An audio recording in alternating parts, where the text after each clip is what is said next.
Lecture audio du conte 12 en voiture de poste de Hans Christian Andersen par Valérie Alain.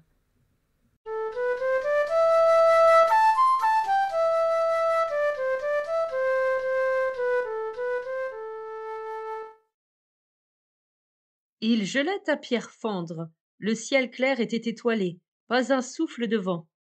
Boum! Un pot se brisa contre la porte. Pouf! On tirait des coups de fusil en l'honneur de la nouvelle année. C'était la veille du jour de l'an. La cloche sonnait minuit. Trateratra! Voilà qu'arriva la poste. La grande voiture de poste s'arrêta en dehors de la porte de la ville. Elle amenait 12 personnes et ne pouvait en contenir davantage. Toutes les places étaient prises. Hurrah, hurrah! Criait-on à l'intérieur des maisons, où les gens fêtaient la nouvelle année et venaient de se lever, leur verre plein, pour boire en son honneur. Santé et prospérité pour la nouvelle année, disait-il.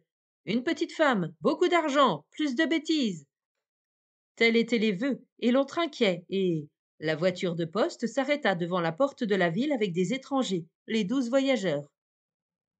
Quelle sorte de gens étaient-ce? Ils avaient passeport et colis, même des cadeaux pour vous et moi, et tout le monde en ville. Qui étaient ces étrangers? Que voulaient-ils et qu'apportaient-ils? Bonjour, dirent-ils au factionnaire de la poste. Bonjour, dit-il, car la cloche avait sonné minuit. Votre nom, votre profession? Demanda le factionnaire au premier qui sortit de la voiture. Vois sur le passeport, dit l'homme. Je suis moi. C'était un gaillard en fourrure d'ours et bottes de traîneau. Je suis l'homme en qui des tas de gens mettent leurs espoirs.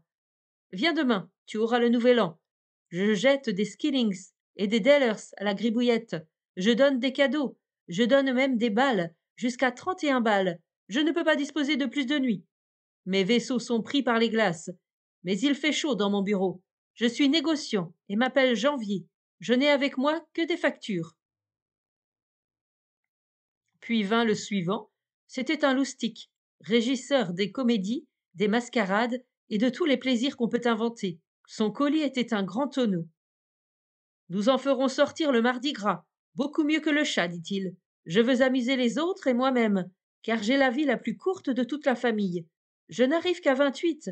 Oui, peut-être on m'ajoute un jour, mais peu importe. Hurrah! Il ne faut pas crier si fort, dit le factionnaire. Bien sûr que si, je dois le faire, dit l'homme. Je suis le prince Carnaval et voyage sous le nom de Février. Et vint le troisième. Il avait l'air d'un vrai jeune homme, mais portait la tête haute, car il était apparenté aux 40 chevaliers et savait prédire le temps, mais ce n'était pas là un emploi très gras. C'est pourquoi il appréciait le carême. Sa parure était un bouquet de violettes à sa boutonnière, mais elles étaient bien petites. Mars, marche! Cria le quatrième au troisième en le poussant. Mars, marche! Entre au poste, il y a du punch. Je le sens d'ici. Mais ce n'était pas vrai. Il voulait seulement lui faire un poisson d'avril. C'est par là que commença le quatrième voyageur. Il paraissait déluré, ne faisait pas grand-chose et multipliait les jours fériés. L'entrain, ça va et ça vient, disait-il. Pluie et soleil, on déménage et on s'installe. Je suis aussi entrepreneur de déménagement. Je suis ordonnateur de pompes funèbres. Je sais rire et pleurer. J'ai des costumes d'été dans ma valise, mais il serait fort imprudent de m'en servir. Me voici, en tenue de gala, je mets des bas de soie et porte un manchon. Et une dame sortit de la voiture. Mademoiselle May, dit-elle. Elle était en costume d'été avec des galoches. Elle portait une robe de soie vert de feuilles de hêtre et des anémones dans les cheveux et répandait une odeur de muguet qui fit éternuer le factionnaire. Dieu vous bénisse, dit-elle. Ce fut son salut. Qu'elle était gentille, et elle était chanteuse. Non au théâtre, mais dans la forêt. Ce n'était pas dans les baraques, non, c'était dans la fraîche forêt verte qu'elle allait chanter pour son propre plaisir. Elle avait dans son sac à ouvrage les gravures sur bois de Christian Winter, car ce livre est comme la forêt de hêtre elle-même, et les petits poèmes de Richard, qui sont comme des muguets. Voici la jeune dame, crièrent ceux qui étaient dans la voiture. Et la dame arriva, jeune, élégante, fière et charmante. On voyait tout de suite qu'elle était née pour garder les 7 dormeurs. Elle donnait un banquet le jour le plus long de l'année, afin que l'on eût le temps de manger les nombreux plats qu'elle avait les moyens de transporter dans sa propre voiture.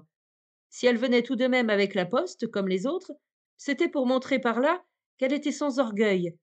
Elle ne voyageait d'ailleurs pas seule, elle était accompagnée de son jeune frère, Juillet. Il était bien en chair, en costume d'été et chapeau de Panama.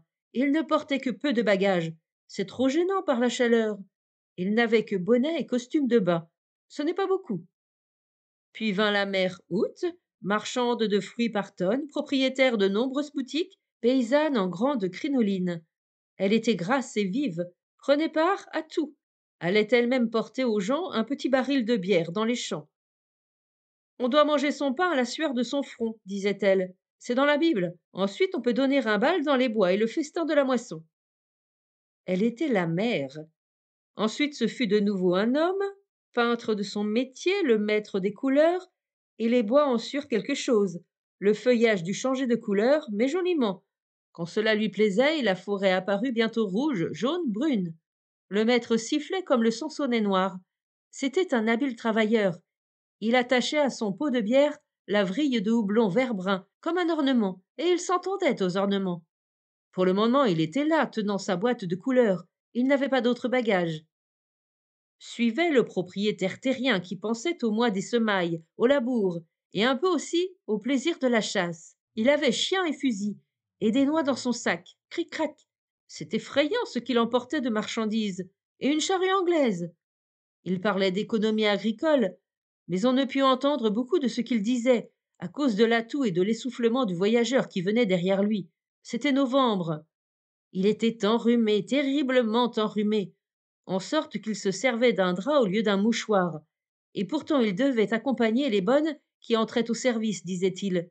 Mais le rhume passerait quand il irait couper du fagot, ce qu'il ferait car il était maître scieur de la corporation. Il passait les soirées à tailler des patins. Il savait que dans peu de semaines, on aurait besoin de ses amusantes chaussures. Venait enfin la dernière, la vieille petite mère à la chaufferette. Elle avait froid, mais ses yeux brillaient comme deux claires étoiles. Elle portait dans un pot un petit sapin.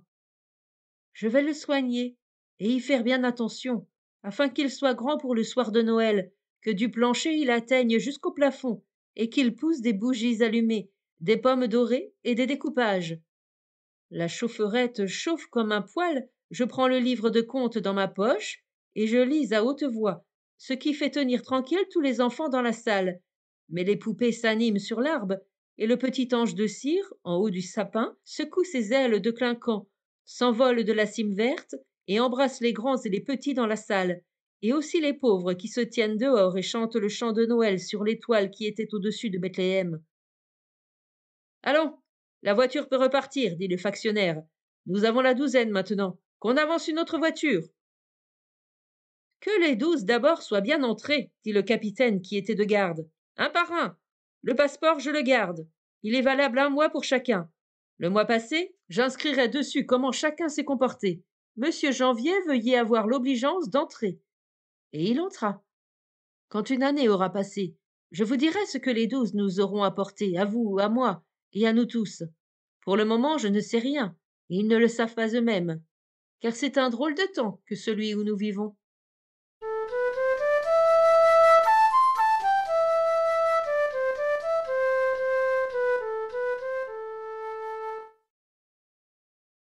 Fin de la lecture du conte 12 en voiture de poste. Merci de votre écoute. Je vous rends vos oreilles.